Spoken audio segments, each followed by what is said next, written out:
Across numerous videos, I've talked plenty about the numerous species of aliens introduced in the lore of Sonic. From the Wisps to the Black Arms, ancient Babylonians, there's tons of super interesting lore, and as a result, tons of things to look at to use and create some connections and theories. I won't touch on every alien species. You can go check out my Sonic Riders Theories video for a much more in-depth look at the Babylonians. However, I will still bring them up as they do play a big role in the theory that I've cooked up for this video. We'll start with some of the cute stuff, like the Wisps. It's a real shame that Sonic Team never got to flesh out the lore of these creatures the way they've done for the Chow. There's so much stuff about the Wisps that we just don't know, despite them being one of the better things to come out of the 2010s era of Sonic. How did they come into being? Is there a father wisp, or are they simply a matriarchal species? Are they an offshoot of another alien species? What's their power like in comparison to chaos energy? Well, that one was kind of answered. There's an unused voice line of Eggman saying the Wisp's hyper-go-on energy is stronger than the Chaos Emeralds, but it's not in the game, so obviously it's locked away in the non-canon files. My point is the Wisps would have benefited from not just being a cool gameplay mechanic like they were for a decade. I believe that even now there's still space for them to expand on the Wisp lore, but I'm getting ahead of myself. I came across a theory online that said Sonic can run as fast as he does because he's part Wisp, alluding to his power aligning with the Wisps that allow him to continuously boost as he absorbs them. It's a cool little theory, but it does have some legs. If I'm not mistaken, Sonic's the only character who's absorbed Wisp hyper-go-on energy and hasn't been negatively affected by it. Shadow does this too in episode Shadow from Sonic Forces, but he's legit part alien. A joke about Sonic's design for years was that his eyes technically looked like one giant fucked up looking eyeball, so I guess you can say he is part Wisp. Much like the Wisps, Sonic's overall design fits what he is. Kind of like how the Drill Wisp looks like a drill, and how the Rocket Wisp looks like a rocket, Sonic looks like a speedster, so I found this theory to be a fun one to think about when I first saw it.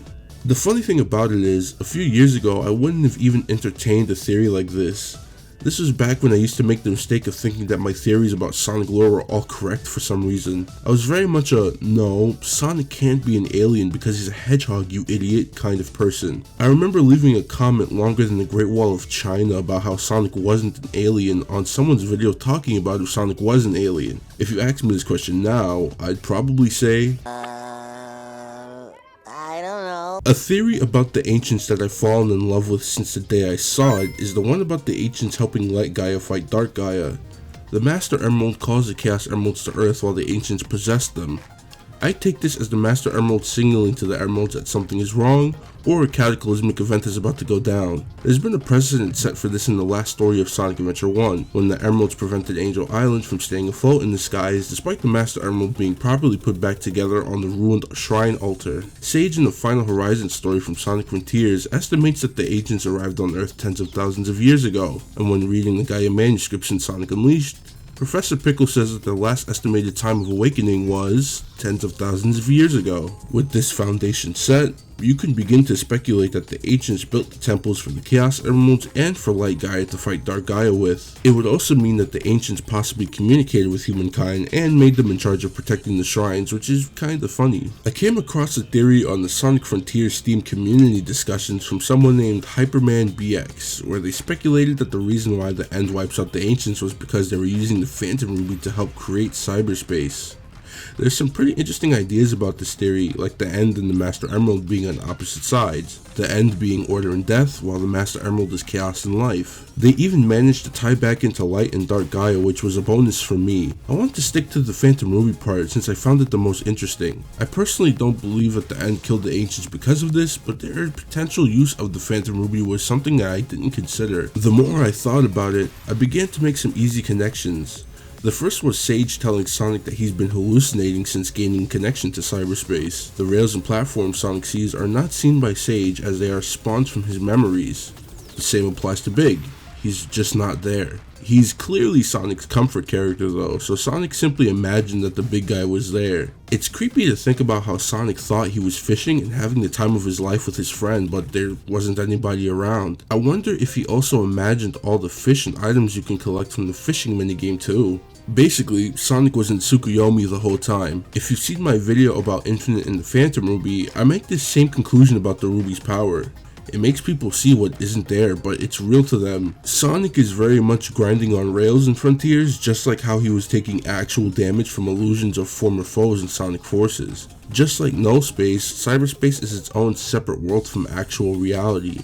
In Null Space, nothing exists, but Cyberspace houses the memories of those who enter. You could speculate that the agents originally used the Phantom Ruby's Null Space to create their own cyberspace. And then there's this post from Reddit user FunConversation1538, who theorizes that the ancients straight up created the Phantom Ruby, modeling it in some way after the Chaos Emeralds. It seems like the connection between the ancients and the Phantom Ruby has legs, and by extension, there's been a decent amount of posts from people making connections to Infinite, the End, and the Phantom Ruby altogether. All worth a read, so as usual, I'm going to leave links to some of the more interesting posts I find in the description, so be sure to check that out. All this talk of the Phantom Ruby in digital cyberspace made me wonder if the Babylonians ever got their hands on the Phantom Ruby at some point themselves. It's so interesting how all these things in Sonic Universe has the potential to connect so well. They just need to be given proper explanations. While I'm talking about the Babylonians here, I'm gonna throw out this silly little theory.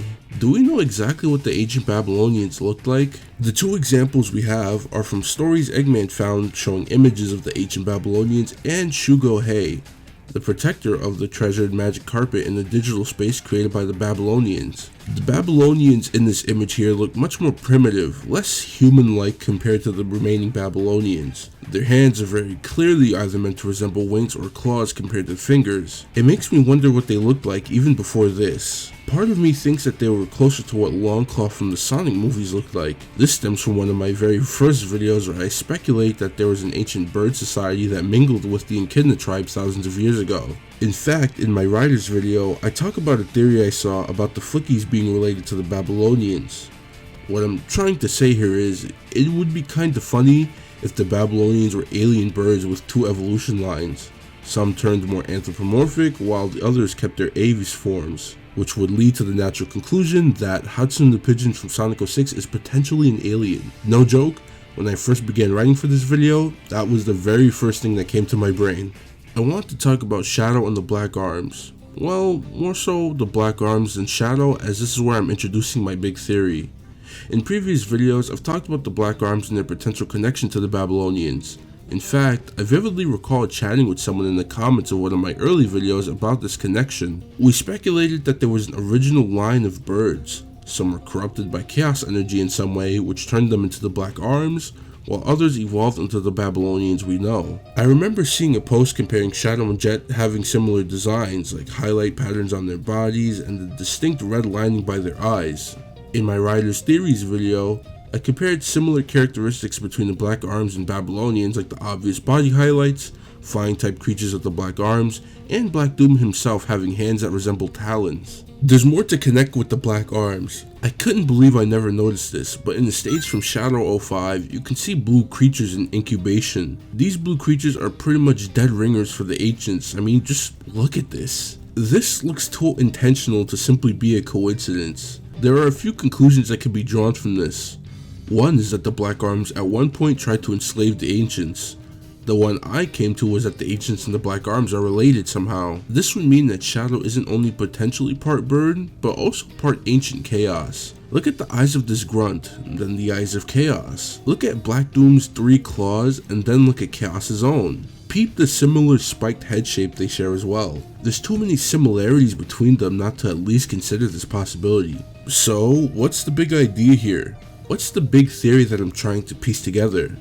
I don't believe that it's that far off to speculate that at some point in time, the ancient Babylonians, ancient chaos, and Black Arms were once a singular alien species. While the Babylonians and ancients don't share many similarities aside from similar head and hand shapes, the connective tissue here is the Black Arms. They share many characteristics between the Babylonians and ancients that I think are enough to at least have the conversation about the existence of a singular alien species at some point in the history of Sonic's universe. It's a shame that the Wisps don't have much in common with the other aliens. I found this theory post by Zapwell Lightning Rod on DeviantArt talking about a potential connection between the Wisps and the Black Arms, as Doom's eye resembles a wisp to some extent. Outside of that, any other connections I tried to make felt like I was grasping at straws. It would be even better if there were more of a connecting thread between all 4 groups, But for now, my one alien species theory refers to the other 3 groups. It would also mean that Hatsune Pigeon is an alien, by the way. So, that's it for the Sonic Aliens theories. As usual, links will be left for your reading pleasure in the description.